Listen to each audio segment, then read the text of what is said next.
রাসূল সাল্লাল্লাহু আলাইহি ওয়াসাল্লাম বলেছেন, 4টি জিনিস আপনার ঘরে থাকলে এখনই সরিয়ে ফেলুন, না হয় আপনার ঘর বরকতশূন্য হয়ে পড়বে।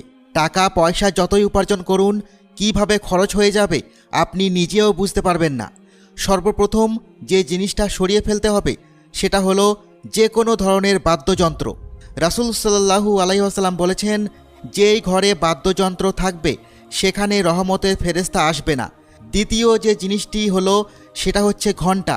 বন্ধুরা, যে কোনো ধরনের ঘণ্টা যদি আপনার ঘরে থাকে তাহলে সেই ঘরে রহমতের ফেরেশতা আসবে না।